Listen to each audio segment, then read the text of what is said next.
Bueno, os he reunido aquí en nuestro sitio virtual a los tres porque, bueno, me presento y aprovecho para decir el porqué, ¿no? Yo trabajo en un centro de menores infractores aquí en el País Vasco, en el que desde el principio, desde mis primeros días de trabajo, hemos utilizado contención. Contención física como una habitación en la que se aísla un chaval, contenciones de correas, contención médica, y bueno, pasan los años, cosas que no me cuestionaba, me voy cuestionando, y en mi año 2008 un poco de crisis más personal laboral, en el que me empiezo a plantear muchas cosas, me topo con el libro.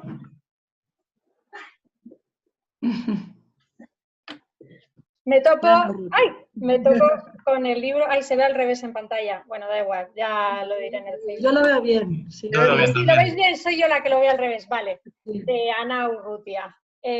Cuando lo veo en el Eroski, escribo al grupo de WhatsApp que tenemos Gorka y otra gente que solemos quedar en Bilbao, los del grupo, y digo, ¡qué casualidad! Esto ha aparecido en mi vida, de no a las sujeciones.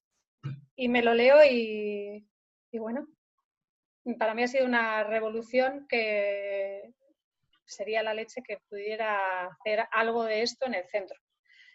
Pero por ahora estoy en modo aprendizaje y crisis. Entonces, quiero escucharos a vosotras.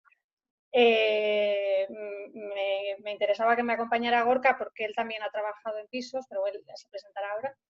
Pero sobre todo quiero oíros. Eso es mentira, te voy a cortar. Yo no he trabajado nunca en pisos. ¡Ah, no! No. Esto era mi cacho. Ahora He trabajado con pisos, algunos servicios que hemos trabajado con pisos, pero nunca dentro de un centro de residencia. Pero bueno, Vale. estoy familiarizado un poco con cómo se trabaja, eso sí. Vale, te paso el testigo, Gorka, porque tampoco tengo mucho más que decir de mí. Yo estoy en modo aprendizaje, chupando un montón de todos vosotros. No sé, yo puedo hablar un poco de lo que nos has contado tú, ¿no? De cómo he recibido un poco yo también tus palabras en las diferentes reuniones que hemos tenido. Porque para los que no sepáis, al final a través del Facebook y a través de estas historias que vamos haciendo, pues hemos montado un grupito en Bilbao un poco con la idea de cuidarnos entre nosotros, ¿no? De cuidarnos para poder cuidar luego a los demás. Básicamente es la idea. Entonces estamos organizando formación, actividades para conocernos mejor, para responder de manera diferente a las situaciones y a las personas y para reflexionar sobre nuestro trabajo. Y en ese contexto es en el que Ana nos trae en las últimas sesiones ese libro de Ana también, de Ana Urrutia, que está leyendo y nos cuenta cómo le está cambiando completamente la visión de la realidad, de cómo funcionar en un centro para chavales adolescentes infractores. Me imagino que esto es muy interesante, no solo para la gente que trabaja en ese contexto, sino también para toda la gente que trabaja en el contexto residencial, donde igual no hay en el contexto de protección, perdón, donde igual no hay aulas de contención, pero sí que se aplica muchas veces también la contención física. Entonces yo sí que creo que es un tema que es muy interesante, no sé, conocerlo en primera persona, cómo se trabaja en otros contextos, pues para saber si realmente esas ideas se pueden aplicar también a donde estamos trabajando otras personas, ¿no? Y no sé, yo también venía un poco con curiosidad, porque yo no me he leído el libro, sinceramente, y vengo con toda la curiosidad del mundo, a escuchar, a preguntar y a aprender. Paso el testigo a la que quiera de las dos presentarse, a Ana o a Silvia. Bueno, pues todo teléfonos por ahí, se oirán. Me presento, aunque no tengo cara, pero soy educadora social, trabajo en el centro de Marquina de San Roque, la residencia San Roque. He trabajado también en otros ámbitos de educadora con personas con espectro autista, con personas con discapacidad, y la verdad es que hasta que no vine a San Roque, pues no vi el tema de sujeciones, ¿no? Y yo les planteaba a mis compañeras, yo les decía, pero aquí sujetáis y aquí hacéis esto, y a mí me sorprendía, ¿no? Y claro, pues era como me miraban como, ¿esta qué viene aquí? ¿A decirnos lo que tenemos que hacer? ¿No? Entonces, pues al final lo vas adoptando como algo normal y lo normalizas, ¿no? Y bueno, pues te parece lo más normal del mundo. Y cuando aparece Ana Urrutia y empezamos a hacer formaciones con ella de atención centrada a la persona, de no sujeciones, y empiezan a decirnos, venga, vamos a quitar contenciones, digo, no estaba tan loca, o sea, sí, qué bien. Alguien me estaba abriendo otra vez los ojos y sí, o sea, yo venía de un mundo de no sujeciones, veo sujeciones, pienso que yo lo estoy, o sea, al final lo normalizo, ¿no? Y bien, bien, la salvación, ¿no? Que por fin alguien me da la razón y me dice que sí, que esto no estaba bien hecho, ¿no?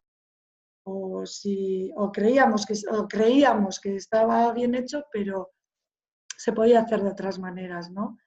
Y es un poco lo que yo vi con Ana, ¿no? Nos abrió los ojos y yo le tengo que dar las gracias, no solo por eso, sino por toda la formación y todo lo que estoy aprendiendo, ¿no? Me he leído su libro también, estoy gracias a ella y a Fundaciones Cuidados Dignos en la formación de experto en validación y ahora estoy aplicando otra técnica más que es la de validación y bueno, estoy aprendiendo un montón y adelante, ¿no? Y eso, pues darle las gracias a ella. Qué pena que no nos veamos. Ya, pero seguro que sabes quién soy. Si te mando una foto, ya sabes quién soy, seguro.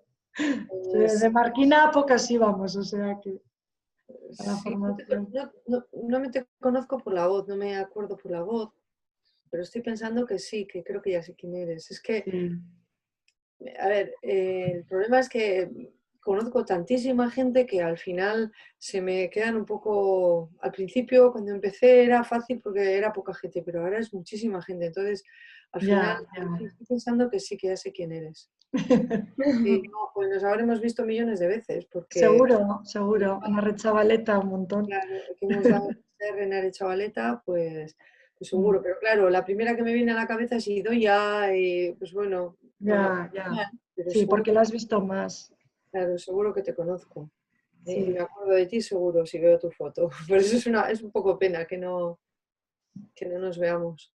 Bueno, Ujú. pues sí, es verdad, yo trabajé con ellos, con el grupo, bueno, yo tengo que agradecer además al grupo Mondragón, al grupo GSR, que creyó en mí en el proyecto desde el principio, veía que esto era, bueno, pues pensaron que sería posible en su organización y lo hicieron y la verdad es que esa filosofía pues se trasladó a todo el grupo. Yo no sé ya en este momento en qué medida se está avanzando o no, porque sé que ha habido cambios y tal, pero bueno, cuando yo dejé GSR el año pasado, pues seguían en esta filosofía de cuidado, ¿no? La Eso verdad es que es. sí, la verdad es que el grupo, en este caso el grupo GSR, pues es un grupo de residencias para personas mayores, también tienen temas de discapacidad y algo, pero básicamente está orientado a personas mayores, que es donde nace mi idea de, dentro de, digamos, de la no sujeción, ¿no? Porque en realidad, claro, es mi especialidad, las personas mayores, yo soy médico geriatra y es de ahí de donde nace todo. De hecho, en el libro hay 2 o 3 casos del grupo GSR, pero no hay ninguna en Marquina, o sea que Ah, encontrarás igual alguna similitud, igual alguna sí, cosa que hemos sí. trabajado allí, Algunas, pero no hay, hombre, todas te suenan, ¿no? Cuando vas leyendo te suena todo, porque... no hay ningún caso de Marquina, no Ujú. hay 2 o 3 residencias de GSR, pero no había ninguno en Marquina. Aunque en Marquina había un caso muy bonito, que lo desarrollasteis vosotras, de una señora que era marroquí o algo así, que se sentaba en el suelo y tal, una señora así que, bueno, que también se desarrolla un caso muy bonito, estuve a punto de escribirlo también, pero bueno, al final Sí. no se hizo. No hice ese, es que tenía muchos casos y tenía que seleccionar, ¿no? Bueno, para trasladar esto a otro mundo, yo cuando empiezo, para mí el mundo más fácil de hacerlo es el de las personas mayores, porque es el que más conozco, y además es que me resulta sencillo, porque yo creo que sí que en personas mayores, el tratamiento de los trastornos de comportamiento de la demencia es complicado, pero creo que puede ser suficientemente sencillo digamos, con trazas de humanidad en el cuidado para que no tengas que usar sujeciones. Es decir, una persona con demencia se puede agitar y se puede comportar, entre comillas, mal, pero no tan mal como para que tú no puedas tratar ese cuadro si previenes bien y lo conoces con anterioridad. No se va a portar tan mal como para que te provoque una situación aguda de tener que sujetar de manera aguda. Si es que has sujetado es porque hay un fracaso previo de los procesos de trabajo. Esto es muy claro en personas mayores. Para mí es sencillo porque las personas con demencia no tienen una enfermedad mental detrás que a veces puede hacer que un cuadro agudo realmente sí se haga muy abigarrado en la enfermedad mental, ¿no? De la agresividad o de agitación. Las personas mayores no tienen, o las personas con demencia no tienen eso. Las personas con demencia tienen un histórico detrás de vida que, bueno, pues en un momento dado desaparecen ciertas neuronas y eso hace que reaccionen de una manera anómala, pero si ellas han sido, por decir algunas personas, calmadas, su grado de agresividad cuando se produce una situación pues, que les chirría, pues puede dispararse con respecto a lo que ha sido, ¿no? Pero no va a ser, no se va a desbocar. Y si han sido unas personas agresivas, pues quizá mantengan esa misma línea, ¿no? No es una locura, quiero decir, entre comillas, ¿no? Cosa que sí ocurre en la enfermedad mental, ¿no? Que un cuadro repentinamente se puede volver muy agresivo y muy agudo y de mucha violencia incluso, que pueda poner en peligro la vida de otras personas. Esto no ocurre en las personas con demencia. Por eso, inicialmente, cuando yo retiré las sujeciones, me resultaba sencillo porque yo veía que ese tipo de cuadros de agitación se producían en respuesta a un entorno anormal. El entorno no me cuida bien y entonces yo me disparo, ¿vale? Pero cuando tú controlas el entorno y el entorno se centra en ti y todos esos procesos de trabajo se hacen bien, resulta que yo no me disparo y entonces no hace falta la sujeción. Esto es bastante sencillo en las personas mayores, ¿no? Y claro, esta idea había que trasladarla a otros ámbitos, ¿no? Entonces he ido analizando cada ámbito tiene su problemática.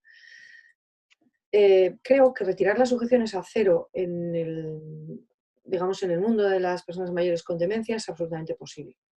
Mi idea fuerza, y esto vale para todos los ámbitos, es que si tú cambias los procesos de atención, de cuidado, es decir, es como si tuviéramos sujeción en este punto, por ejemplo, utilizáramos una sujeción, pero al final a mí la sujeción, aunque me dice, es un fracaso de todos los procesos previos de trabajo. Es decir, que esta persona reacciona en un porcentaje elevadísimo a unos procesos de cuidado previos que son anormales y que no están centrados en él, entonces o en ella, hace que se ponga en una situación que al cuidador le conduzca a sujetar. Entonces, lo que yo traslado es, si todo esto previo lo cuidas, lo previenes y lo haces mejor, esa situación en la que esta persona se desboque o no se va a producir o se va a producir en una menor medida. Entonces, esto en el ámbito de las personas mayores no se va a producir. Yo sostengo que al 100% no se va a producir. Si lo haces bien todo esto, las personas con demencia, básicamente con demencia, sin una enfermedad mental de base, esta situación no se va a producir. Y si tuviera una enfermedad mental de base, como la enfermedad mental, cuando ya la persona es mayor, a lo largo de su vida, no es como en el adulto, sino que ha ido, digamos, mimetizándose con el entorno y haciéndose mucho más llevadera, se ha cronificado y se produce, pues en el caso de las personas mayores, aunque tengan una enfermedad mental, cuando llegan a mayores esto es como un cuadro crónico, ¿no? Un cuadro como que puedes manejar, como una diabetes, que es una enfermedad crónica y puedes manejar, es decir, no es un cuadro abigarrado, duro, que te acabe obligando a sujetar. Entonces, por eso yo sostengo que en el mundo de las personas mayores, si tú esto lo haces bien, e incluso aunque haya una patología previa mental o incluso una discapacidad, si todos estos procesos previos los haces bien, jamás tendríamos que sujetar. Claro, esto en un entorno en el que todos estos procesos se desarrollen bien y que normalmente esto es más fácil hacerlo en un entorno de cuidados crónicos o de larga estancia o de larga duración. ¿Por qué? Porque conoces a la persona, básicamente. Como es de larga duración, tú a esa persona le conoces. Imaginemos eso mismo, ese mismo perfil de persona mayor con demencia, que va a un hospital. Allí es mucho más difícil implementar esto porque no le conoce nadie. Las personas no le conocen, no saben cómo es y entonces no saben cómo va a reaccionar. Entonces nos impide a los cuidadores poder prevenir una situación que le ponga en peligro de ser posteriormente sujetado. Entonces, se entiende fácil, por ejemplo, con el ejemplo de una caída. Dicen que sujetamos a las personas mayores con demencia porque se caen, ¿no? Y yo digo, no. Lo que hacemos es no prevenir que se pongan en una situación de peligro que le conduzca a sujetar. Es decir, una persona se levanta y se cae, ¿vale? El problema es que yo digo, ¿por qué se levanta? Lo que tenemos que trabajar es por qué se levanta. En el momento que se levanta, como es deficitario a la hora de caminar, está claro que se va a caer. Entonces, lo que yo digo es, vamos a evitar que quiera levantarse, que quiera ponerse en una situación, o que vaya a ponerse en una situación de peligro que sí o sí le va a conducir a caerse, porque cuando se levanta, como es deficitario, se cae. Entonces, evitemos la situación en la que ella se levanta. ¿Y cómo evitas? Pues cubriendo necesidades. Si ella se levanta porque quiere ir al baño, yo me adelanto y le llevo al baño. Si ella se levanta porque quiere compañía, yo me adelanto y le doy compañía. Y todo eso se hace trabajando los procesos de trabajo previos. Para eso tienes que saber, tienes que tener herramientas diferentes a las que tenemos ahora. Entonces, la atención centrada a la persona es la herramienta potente para esto, pero claro, requiere de unos procesos diferentes, requiere de unas herramientas diferentes, requiere de una historia de vida, requiere de una organización en el cuidado, requiere de muchas cosas que hace que yo me adelante a la necesidad de Manuela. Entonces, como cubro la necesidad de Manuela, Manuela ya no se levanta y no se pone en la situación de peligro que a mí me conduzca a sujetar. A mí hay algo que me gustó, me impactó, y creo que nos lo podemos llevar a cualquiera de nuestros trabajos con personas, y es que tú dices que la persona no es la que tiene el déficit. El déficit lo tiene la institución en los procesos, que no está sabiendo responder a las necesidades de esa persona, y por eso esa persona al final se cae o estalla en una crisis o lo que sea. Y eso... Es que esa es la idea fuerza. Cuando se cambia la manera en que abordamos el cuidado, resulta que la persona no se pone en una situación de peligro que le conduzca a sujetar. Esto en un entorno como por ejemplo de las personas mayores en una residencia se produce al 100%. Es decir, cuando me preguntan, ¿tú no sujetarías nunca en una residencia de ancianos? Digo, no, no hace falta. No hace falta. Ahora,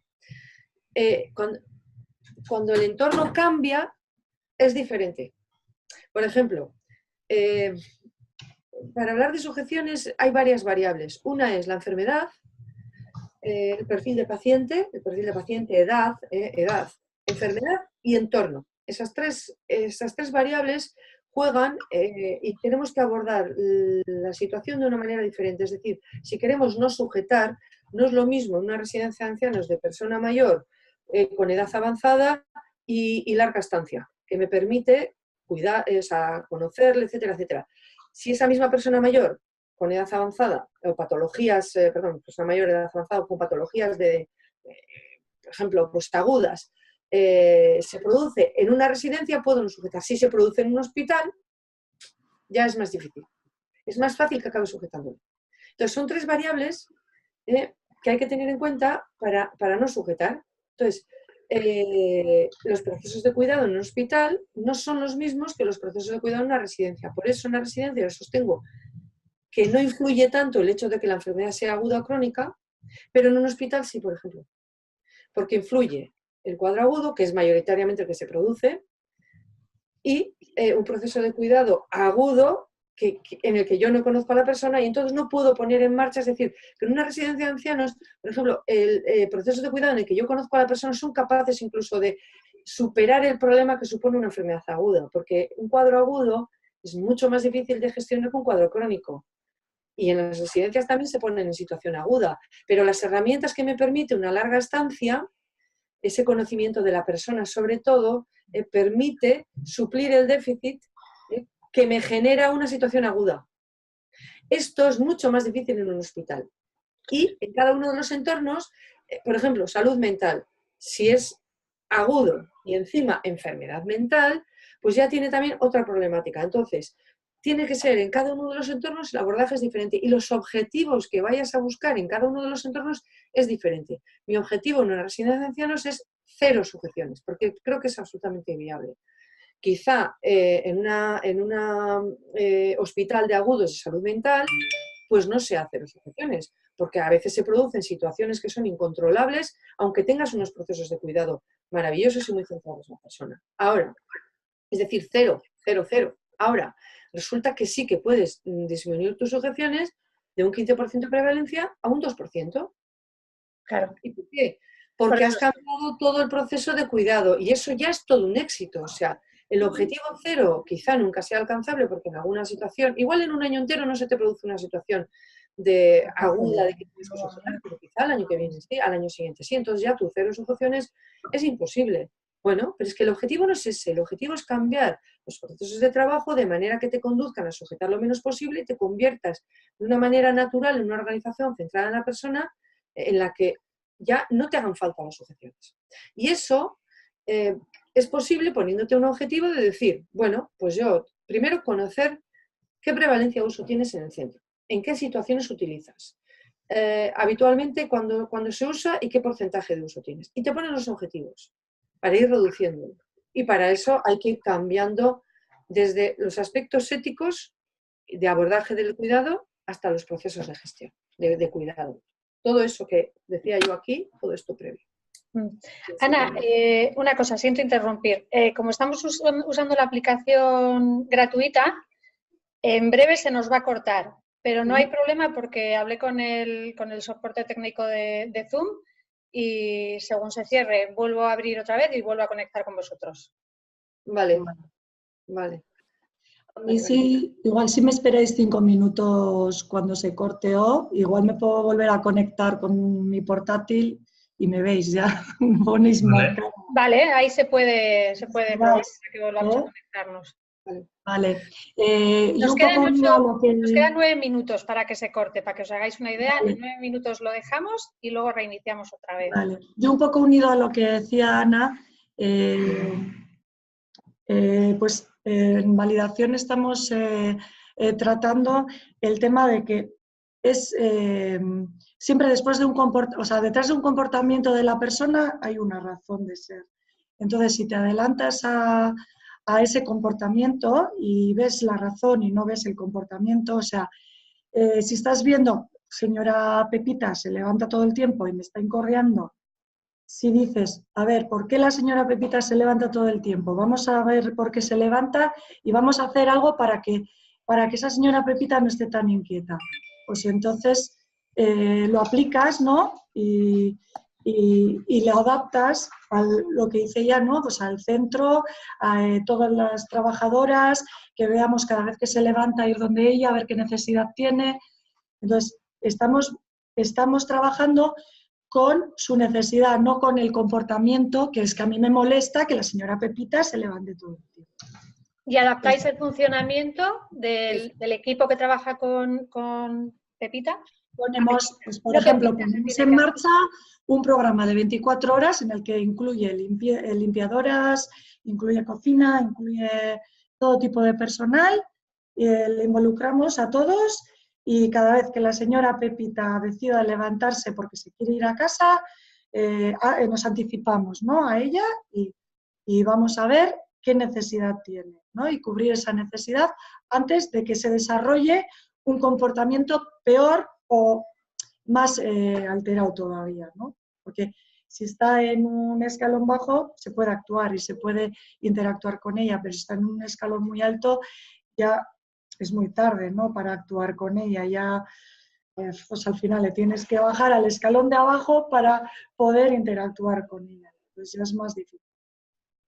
O sea, la cuestión es que el truco, entre comillas, está en vez de actuar en la conducta de ella, actuar en las necesidades. Adelantarte a ello, por eso necesitas herramientas diferentes que te hagan llegar a intuir o saber cuál es la necesidad que tiene ella y que tú tienes que cubrir, tú como equipo. Entonces, la dificultad está, por eso digo yo que no es un problema del paciente o del usuario, sino es un problema de los equipos, porque la dificultad y el problema está en los equipos. Porque ahora vete tú, Ana, a decirle a tu equipo... Nada, a mí me echan del centro. Tienen que cambiar, que aquello que habían aprendido a hacer ahora lo tienen que hacer de otra forma, que además ese hacer pasa muchas veces por... te enfrentas a personas que no tienen motivación para hacerlo, que no quieren hacerlo, que no les interesa, entonces Hombre, todo eso... y tal y como os oigo, yo creo lo primero que nos saldría es no tenemos tiempo para esto si ya estamos... Eso es lo que sale primero. Pero el tiempo, a ver, no es lo mismo, pero es lo mismo. Emplear 2 minutos para ir donde la señora Pepita y decirle, ¿qué tal estás? ¿Qué te pasa? ¿Necesitas algo? Es el mismo tiempo que ir y ponerle una sujeción. Y encima estás actuando más dignamente, encima, o sea, con ella, ¿no? Yo creo que empleas el mismo tiempo.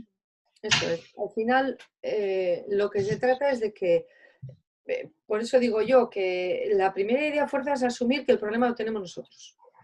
Claro. Claro, si tú no asumes eso, que tú como entorno eres el generador de la situación que conduce a sujetar, que eso cuesta. Es que claro, lo primero que sale a cualquiera que le digas, por ejemplo, en mi centro, queremos quitar las sujeciones o bajarlo lo mínimo. Queremos, bueno, nosotros en el centro se medica lo menos posible, pero queremos bajarlo. Lo primero que saldría es, pero es que habría que subir los ratios y no hay pasta para más. ya. Y no sé, eso leyéndote no me parece que sea tan necesario, sino que lo que hace falta es creérnoslo. Claro, y esto no fue un proceso fácil, o sea, nosotros hemos hecho muchas formaciones con Ana, hemos hecho muchas reuniones, hacer muchos protocolos, o sea, no es de la noche a la mañana, quito sujeciones y ¿Tú has ya vivido cuidaos lo todo que el pase. proceso, Silvia? ¿Eh? ¿Has vivido Yo he todo el vivido todo el proceso? proceso, sí, y es muy bonito de ver, porque los resultados ahora son, bueno, espectaculares. O sea, tú has pasado por tener compañeras o compañeros totalmente incrédulos con el tema, ¿no? Porque tú sí. Ahora no podemos ver una sujeción. Ves una foto de otras residencias con la sujeción y te dices, ¡uy! Te entran escalofríos. Sí, pero Sí, probablemente un centro como el de Silvia, no sé, ahora no lo puedo decir, no sé seguro, pero el centro de Silvia probablemente pues tuviera una prevalencia de uso de un 20% de uso de sujeción, un 25%, y ahora no tiene ninguna, o más, o más, porque las barandillas de cama en este caso también se pueden medir como sujeciones y a veces te puedes encontrar con una prevalencia altísima, hasta un 60%, que es escandaloso, es la mitad de tu población de cuidado sujeta y ahora no tiene ninguna. O sea, y todo es largo porque ellas estuvieron, yo creo que Perdonad, en torno a 2 yo os años voy por lo a menos. dejar, os dejo y dentro de 10 minutos me vuelvo a conectar y a ver si sale mi cara. Vale, Vale, te perfecto. mandaré el link para que puedas conectarte. Vale, gracias. Vale. Bueno, lo que decía, ¿no? Que ellas yo creo que estuve con ellas implementando el modelo 2 años. Luego he trabajado mucho con ellas otras cosas, pero haciendo que esto el proceso de reducción de sujeciones estarían 2 años o así.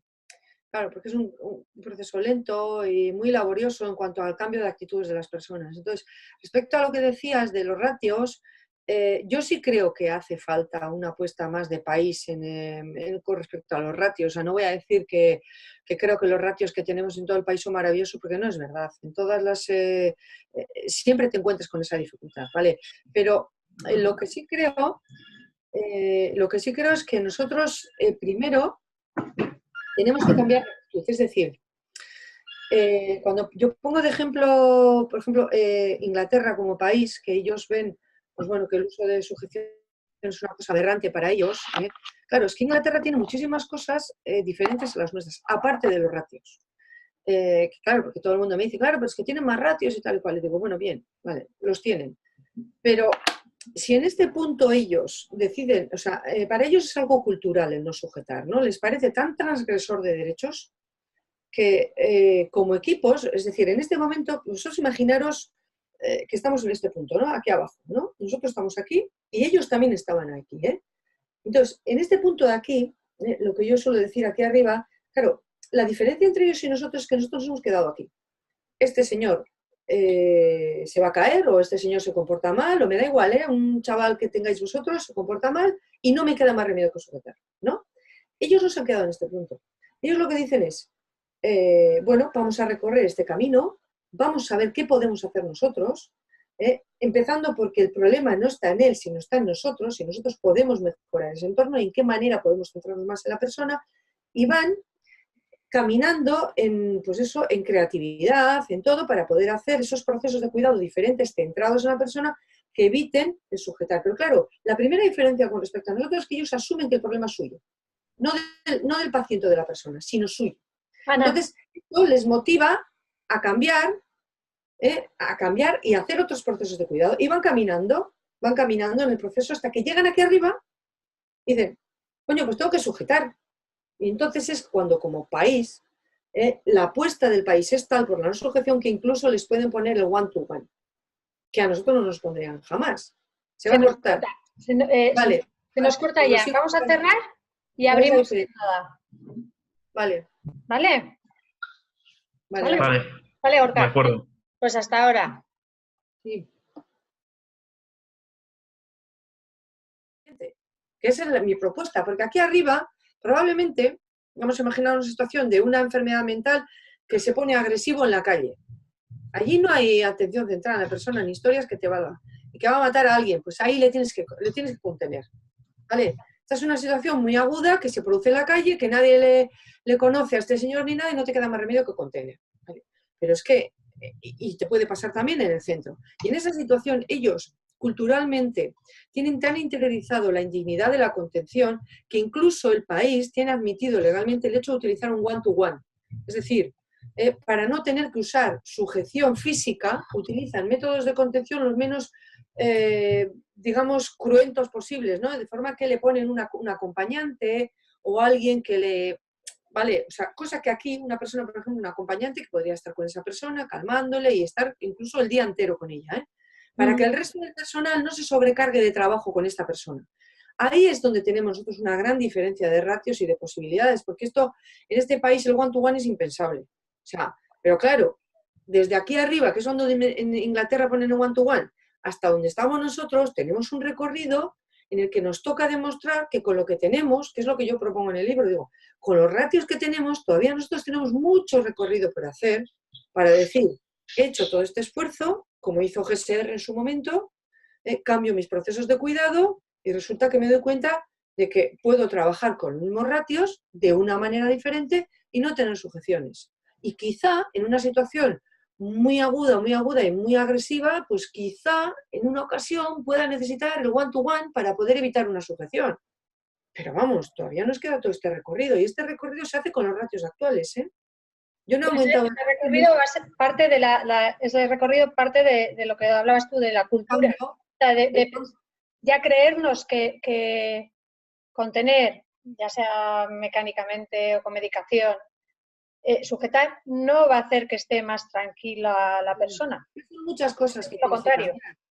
Tienes que cambiar muchas cosas. Tienes que empezar por pensar que el déficit lo tienes tú, que no lo tiene la persona. La persona es, o sea, yo siempre pongo el mismo ejemplo, es como si tú llevaras a un bebé de 6 meses a la pediatra, ¿no?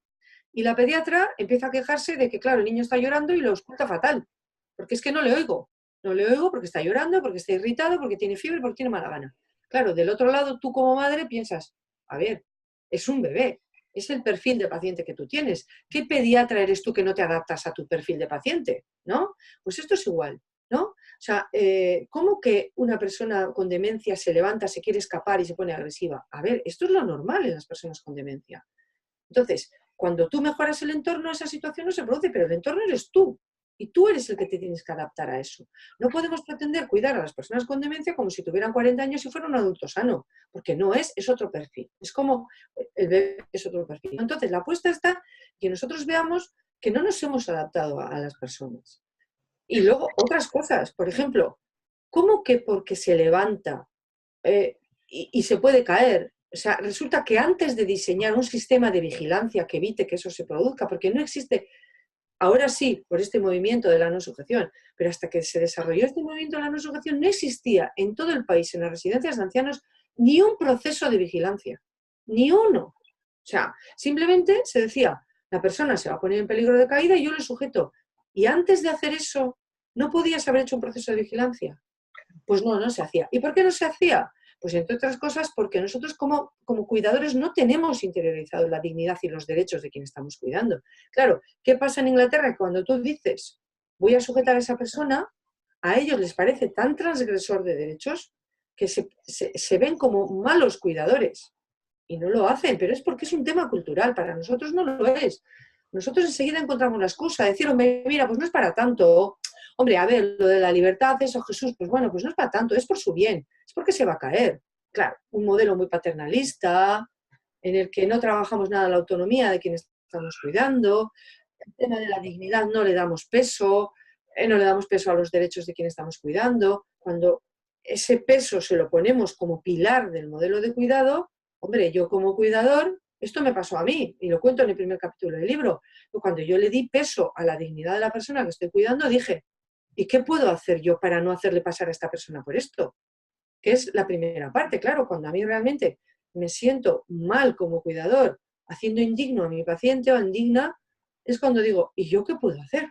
Pero claro, si tú no sientes esa indignidad, pues no te planteas el qué puedo hacer. Entonces, claro, todo eso hay que cambiar en los equipos de trabajo.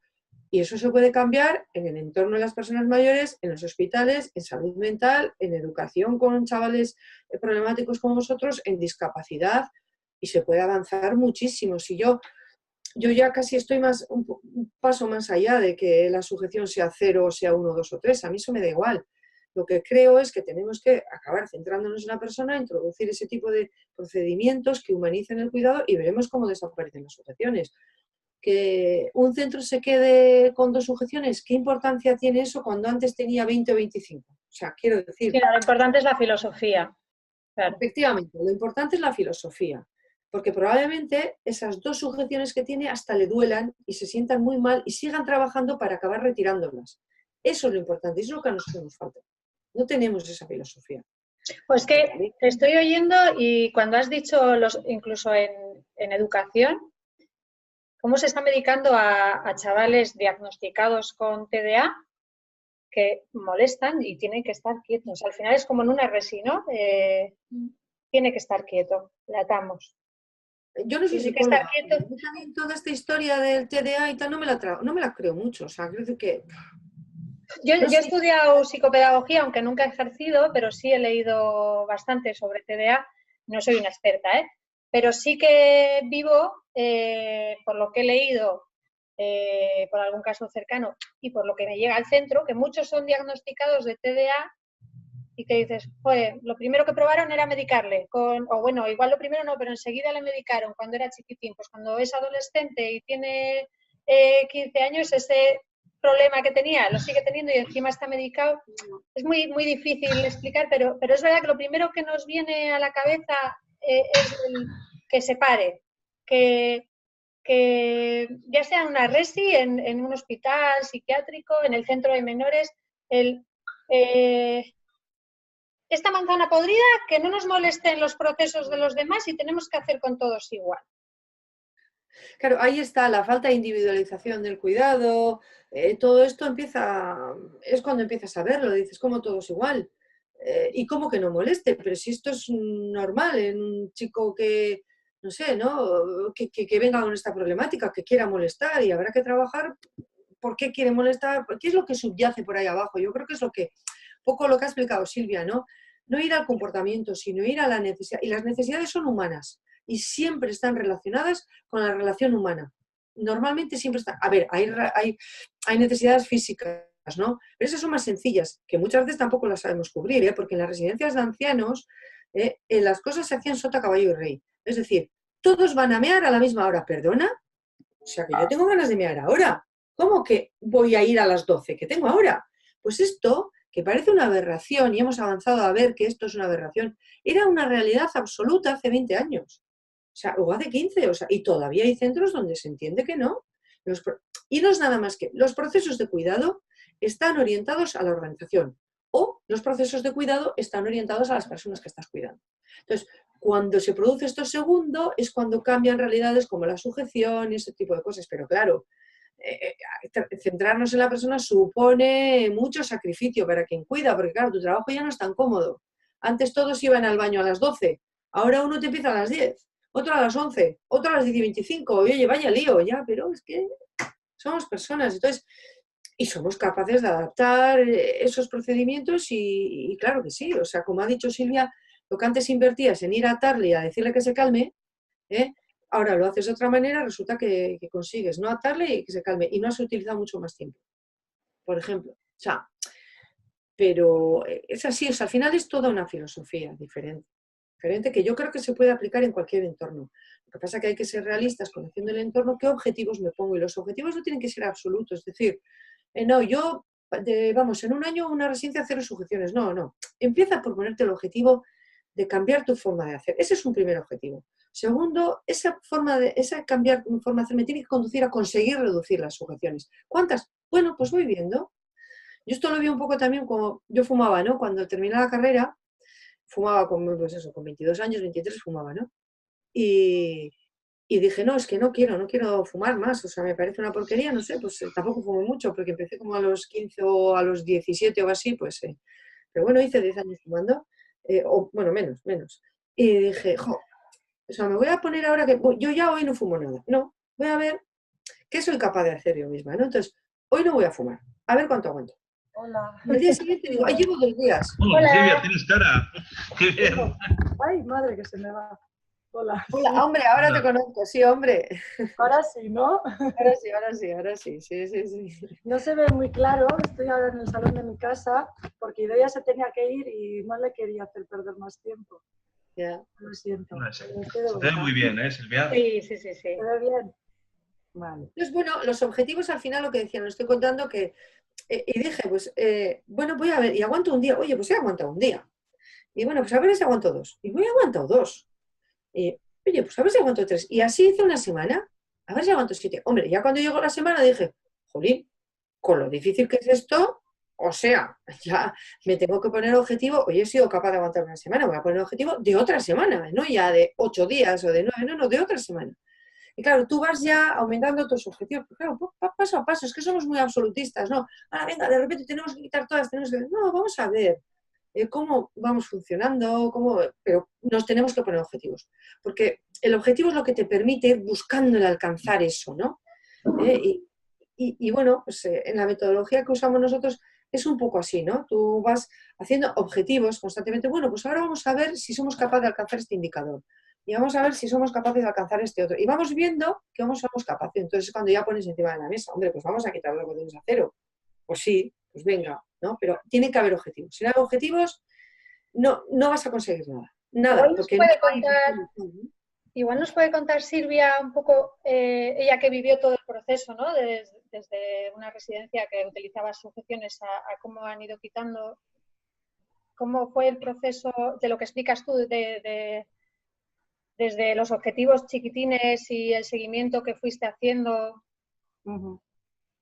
Bueno, al principio cuando le veíamos a Ana Urrutia, bueno, yo ya le he expresado que a mí sí se me abrían los ojos, pero porque vengo de otros sitios en los que no se usaban sujeciones y eso que pues eran niños con psicosis infantil, con espectro autista y demás. Y a mí sí se me abrieron los ojos y me encantó, ¿no?, oírla. Pero compañeras mías que, claro, lo tenían tan normalizado y tan interiorizado, decíamos, bueno, esta mujer, ¿qué piensa? ¿De qué va esta mujer? ¿Qué no lo vamos a poder hacer? Pero cuando nos juntamos todo el equipo, fuimos a las formaciones y dijimos, venga, vamos a empezar, por ejemplo, con el acostar. O vamos a empezar con la parte del comedor, por trocitos pequeños. Y quitábamos una sujeción. Y al principio, pues sí, pues como el niño cuando empieza a andar, que tienes que ir detrás de él y que tienes que estar pues a 4 ojos, ¿no? Pero ya cuando el niño empieza a correr, como madre, te ilusionas, ¿no? Porque ya empieza a correr. Y cuando el niño empieza a andar en bici, te ilusionas más porque dices, ¿cómo estoy viendo el proceso? Pues un poco lo mismo, ¿no? No quiero compararlo con infantilizarlo, pero es para que veamos un poco lo positivo de esto, ¿no? Es, al principio se nos va a caer, al principio vamos a tener que tener 24 horas de guardia, implicar a todo el mundo, estar un poquito entre algodones, ¿no? Poner colchones en el suelo, poner alarmas, poner no sé qué. Pero luego cuando ves los resultados, ves que el usuario se acerca a ti para interactuar contigo, que hemos tenido casos de una persona que venía de psiquiatría que venía babeando con sujeción química, sujeción física, de todo, no era capaz, o sea, se hacía todo encima, no era capaz de hacer nada. Hoy es el día que es autónoma, es una persona autónoma. Está ella ahí en su rincón, se relaciona con quien quiere, va a comer, va a su casa, incluso las hijas, cuando vieron que estaba tan bien, que se arreglaba ella sola, se duchaba, o sea, todo ella, independiente. Ahora es el día que las hijas, pues semana sí, semana no, y en fiestas y lo que sea, le llevan al caserío. O sea, y están súper contentos, ¿no? Entonces, cuando ves todos esos resultados, dices, me lanza a la piscina y a lo que haga falta, o sea, a lo fea no se hace falta, ¿no? Y vamos a seguir con esto. Entonces, crea un poco de adicción al final y dices, bueno, venga, vamos a hacer todo lo que sea porque es que estamos viendo resultados, ¿no? O sea, no es que te pegas contra la pared y que no ves nada positivo, es que ves resultados positivos. Y ves como la señora Pepita ya ha dejado de entre comillas, autolesionarse, pues porque claro, estaba sujeta y se autolesionaba porque no se sentía indefensa, se sentía mal, ¿no? Y ahora interactúa contigo y canta contigo y te sonríe, te mira a la cara, todas esas cosas, bueno, yo escuchando es lo que te da fuerza, ¿no? Escuchándos a los dos, me da la sensación de que lo que cambia, aparte de la filosofía, es la relación, ¿no? Con las personas. Es que si cambias tú, cambias la relación con las personas y cambias todo. O sea, lo que yo ahora estoy hablando puede que a ti, Ana, te llegue de una manera, a Gorka le llegue de otra y a Ana Urrutia le llegue de otra, ¿no? Porque tenéis diferente percepción, ¿no? De cómo os va a llegar la información. Y si actúo yo, si ahora yo empiezo a burlaros, por poner un ejemplo, estoy un poco entrando en validación, a ti, Ana, te va a llegar de una manera, dirás, va, qué borde, qué antipática, ¿no? Gorka dirá, qué simpática, mira, me saca la lengua. Y Ana Urrutia dirá, bueno, esto no es serio, ¿qué pasa aquí, no? Yo qué sé, por poner un ejemplo, ¿no? Entonces, cada reacción, cada actitud, porque la actitud es muy importante, yo creo que es la pirámide de todo, llega de una manera o de otra a la persona. Entonces, si tú vas con toda tu agresividad, la coges por cada una de un brazo, la sientas en una silla y le pones una sujeción, imagínate, ¿qué puede pensar esa señora, no? Pero si en cambio le coges del brazo, señora Pepita, siempre digo señora Pepita, no poner nombre, señora Pepita, ¿quiere que la acompañe al comedor? ¿Cómo va a reaccionar esa señora? Oye, es que os estoy oyendo, ¿no? Entonces la actitud para mí es todo, esa es la pirámide de todo, ¿no? Totalmente. Te estoy oyendo y pienso en mis chavales, ¿no? Y pienso en las formaciones que se dan, no nos ha dado a nosotros la entidad, pero se dan formaciones de cómo aprender a manejar situaciones agresivas y contener. Y dices, jo, te estoy oyendo y digo, yo he tenido una situación, por ejemplo, en la que una compañera me diga, mi chaval del que soy tutora me ha comentado que le pone súper nerviosa todo lo que gesticulas con las manos, súper nervioso. Y en el momento que yo cuido mis manos porque soy consciente de eso, porque conocemos al chaval, el chaval está menos agresivo conmigo.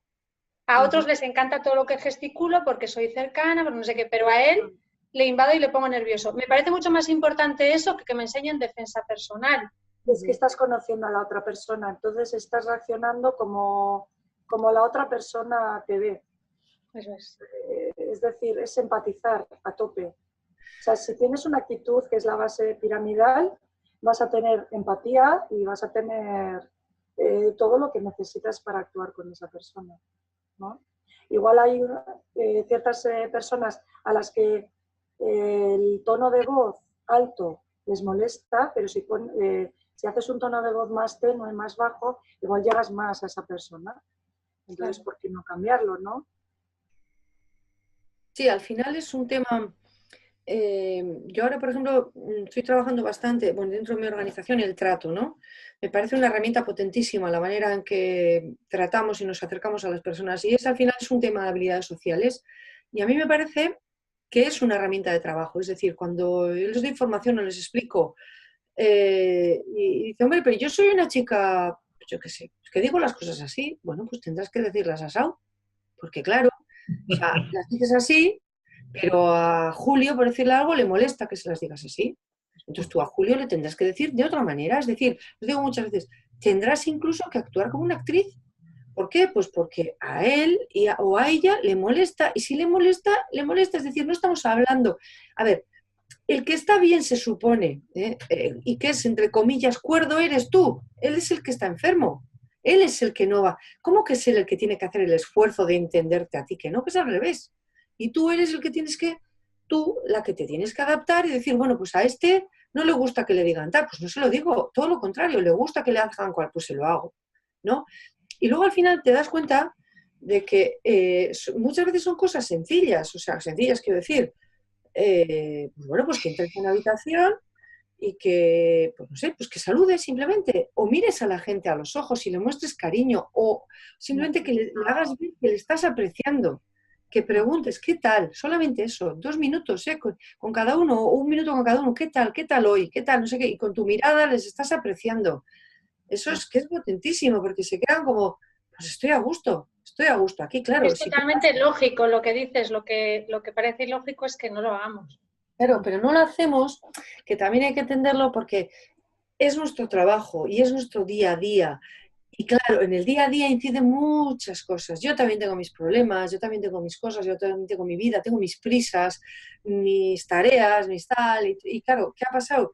Pues que le damos mucho peso al escribir en el ordenador, pero, y no le damos peso a la relación humana. Y yo creo que es la relación humana la que, al hacer una correcta relación humana, la que soluciona todo.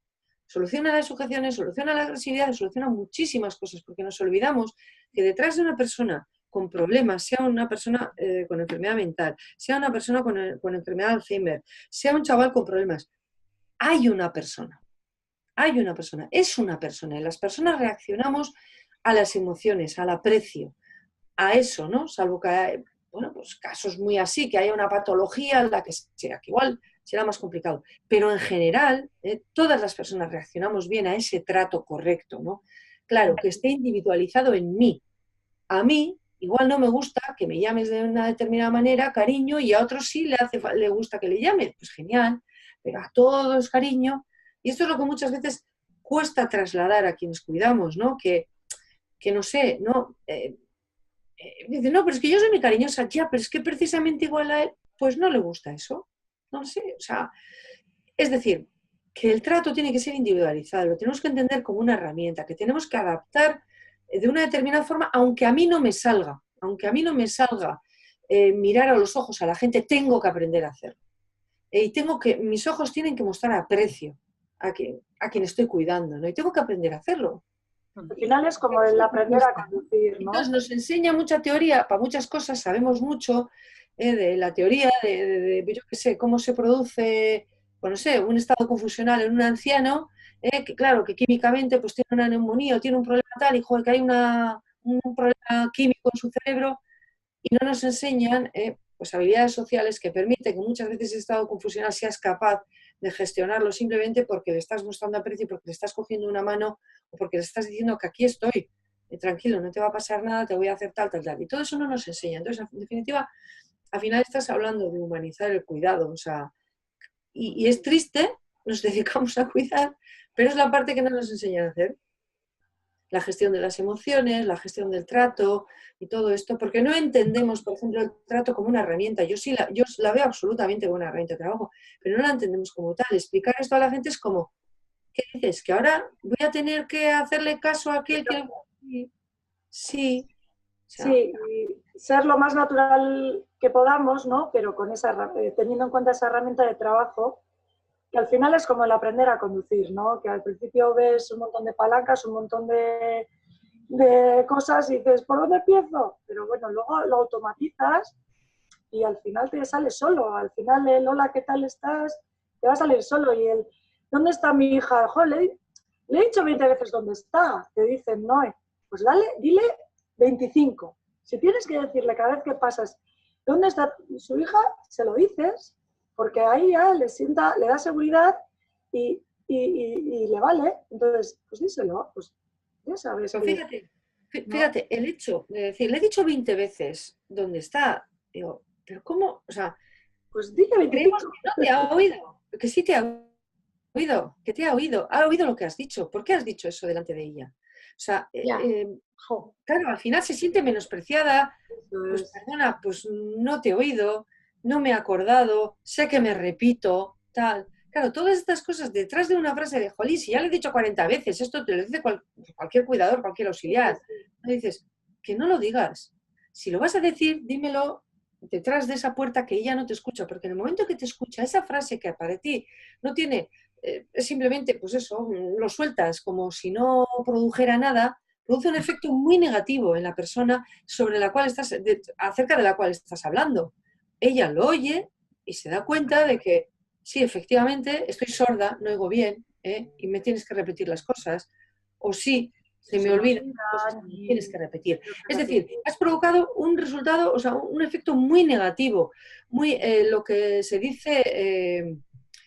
Tom Kidwood, que trabajó mucho la demencia, hablaba de un detractor en el trato. Es un detractor eso en el trato, mientras que tenemos millones de potenciadores que hacen a las personas sentirse bien. Y sin embargo, estamos muy acostumbrados a utilizar detractores que hacen que la persona se sienta mal. Entonces, claro, ¿cómo vas a trabajar con esa persona? Ahora dile que vaya contigo a hacer dibujos en la clase, en la animación, no sé qué, te dice que no le apetece, que no tengo ganas, si me siento minusvalorado por las reacciones que veo en mi entorno, ¿no? Entonces, hay tantas cosas que cambiar, pero pasa por ahí, pasa por eso. Todo esto que estáis hablando es la validación. Es un poco todo, ¿no? Un poco la atención al trato. La validación podría ser una herramienta más. Herramienta. Es una herramienta más. Que va en esa línea de reconocer la necesidad. La validación va en la línea de empatizar con la persona, reconocer esa necesidad y el sufrimiento, y que más o menos va en la misma línea. Son diferentes maneras de abordar, pero al fin y al cabo abordan lo mismo. Son técnicas de comunicación, ¿no? Para poder abordar ese tipo de cosas y empatizar, ¿no? con esos sentimientos. Porque tú no vas a poder ser nunca como la otra persona, pero sí puedes empatizar con sus sentimientos y acompañarla, ¿no? Acompañarla en esa tristeza, en esa alegría, porque muchas veces también nos pasa, ¿no? Dentro de la validación que seguimos hablando, nos pasa que vemos a una persona triste y ¡ala, venga! Que enseguida va a venir tu hija, o te inventas una mentira, ¿no? Para consolarla, porque no concibes, o el ser humano no concibe el hecho de ver a otra persona triste, ¿no? Y ¿por qué no acompañarla? Y si te sientes triste, yo lo entiendo, o sea, no ha venido tu hija hoy a visitarte y es normal, pues y acompáñala, ¿no? En esa tristeza déjala que ella se exprese, no, ¡ala, ya vendrá mañana, no te preocupes! Y quieres cortar rápido la situación, ¿no? Pues claro, a ti no te preocupa. Pues, ¿no? A ella le preocupa y está angustiada porque su hija no ha venido. Igual valor a eso, minutos, ¿no? Pero, claro, entonces lo que trabaja la validación es esa emoción que tú acompañas. Realmente igual, pues su hija acaba de venir hace 5 minutos, pero ¿cómo le dices? Se le ha olvidado. O sea, yo todo lo que estáis diciendo es que me parece, no es algo para la tercera edad, me parece que es algo para las personas, que es aplicable, por eso me parece interesante, aunque me daba mucho palo, tratarlo aquí, porque... Bueno, yo ahora valido hasta mis hijos, mi marido y todo. Claro, tú la habréis llevado a la vida personal. ¿Qué me dice el marido? Bueno, no me valides, déjalo ya, te desconecta un poco. Bueno, eso es lo típico que nos dicen los maridos. A mí me dicen, no me hables como a los chavales. Estás en la dinámica de práctica, y ya practicas hasta en casa. Sí. Sí, te engancha mucho este mundo te engancha. Sí, bueno, no sé si queréis comentar algo más. Ya llevamos no sé cuánto tiempo, pero yo quedé con vosotros en hacer una horita. Llevamos 1 hora o un poquito más. Entonces, si queréis vamos cerrando un poco con la reflexión que sacamos cada uno de esta conversación. Sé que ha sido corta, por lo menos para mí me podría tirar 3 horas. Estáis cerca, entonces yo espero que algún día nos conozcamos en alguna de esas quedadas que organiza Gorkita, que está por ahí. Pero bueno, ya es hora de cerrar esta conexión. He de decir que he estado súper a gusto con vosotras dos. Se lo dije a Gorka que intuía que no me iba a hacer falta hablar mucho porque sois dos apasionadas de este tema y de cambiar el sistema. ¿Para qué existen, Gorka? Encantada de haber estado con vosotras. Gracias. Igualmente. Oye, pues nada, para que os animéis y eso, pues que metáis las cosillas. Cada uno tiene que ir haciendo en su organización, ¿no? Enredando un poquito para que esto sea cada vez más real, ¿no? A mí una vez me preguntaban en Guipúzcoa en una formación, ¿y yo cómo hago que esto sea posible en mi residencia? Le digo, pues buscar personas que son como tú, que también les entusiasma este tema, haces un grupo y ese grupo se presenta un día pues delante de alguien que tenga más o menos poder a decirle que quieres cambiar las cosas en el centro y así es como lo vas a hacer. No estés esperando a que venga el director a decirte, porque igual el director ni se ha enterado de que esto existe, o sea, pero tú sí le puedes hacer de que existe, es decir, que cada uno de nosotros aportamos, ¿no?, nuestro pequeño granito de arena bueno, pues para que esto sea una realidad y vaya cambiando, ¿no?, en nuestros entornos. O sea que, por mi parte, todo lo que queráis. Como todo el mundo siempre ando con muy poco tiempo, pero vamos, que podemos contactar lo que queráis. Yo estoy segura de que estaremos en contacto. Muy bien. Pues nada, mucho gusto. Qué placer poderos escuchar todas estas cosas que se están trabajando también en contextos diferentes al nuestro. Qué placer escucharlo, escuchar que aquí hay mucha gente que, como dice Jorge Barudi, ¿no?, apuesta por el componente subversivo de los buenos tratos. Por esa parte de rebeldía, ¿no?, que implica necesariamente el hecho de tratar bien a las personas. Sí. Qué bien, que al final también se puede hacer fuerza con profesionales que trabajan en otro territorio, ¿no? Sinceramente es un placer. Muy bien. Es la leche. Gracias. Pues nada, gracias. Gracias a todos y que sepáis que todos tenemos capacidades para hacer algo en la vida y que hay que buscarlas. Y bueno, y repito otra vez que detrás de cada actitud hay una razón y no son nuestras necesidades, sino las necesidades del otro. Pues muchísimas gracias. A vosotros. Oye, pues hasta la próxima. Hasta la próxima. Hasta luego. Agur. Bye.